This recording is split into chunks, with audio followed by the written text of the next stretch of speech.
Така, и стигнахме до края на чорапчетата, като стават по 4 бримчици на всяка игла. Значи, първо почваме от първата игла, като вкарваме една кука в бримчиците и вадим с този пръст от другата страна. По този начин, така, издръпваме бримката. Сега изваждаме следващата игла. Пак вкарваме с кукичката и вадим от... Затягаме малко, за да може да имаме опора.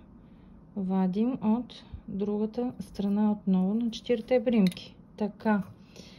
Така до края вадим следващата игла.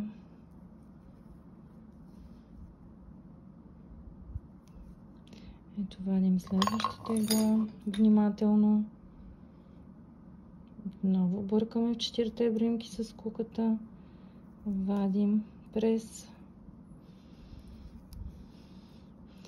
бримчиците, вадим в 4-та игла.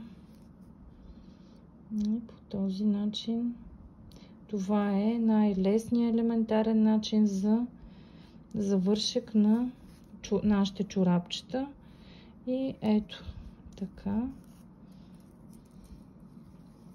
След което си отрязваме свободния край, като издърпваме така хубаво да има. Ето толкова.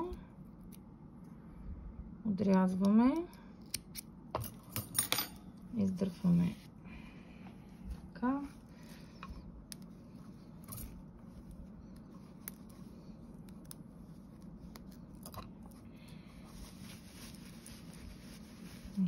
Което си вадим от тази страна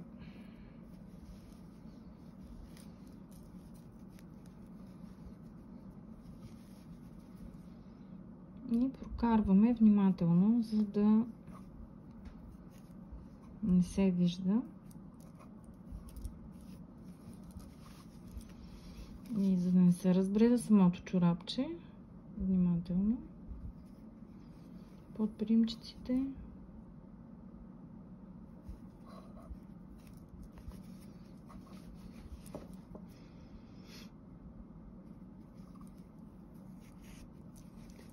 Може да обърнем и посоката на бримките, за да е по-здраво.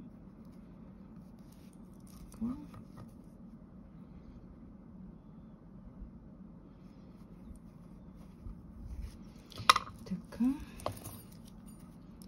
Изрязваме. И обръщаме чорапчето на лицевата страна. Така имаме вече две хубави чорапчета. Това също ще го направя след малко. Така.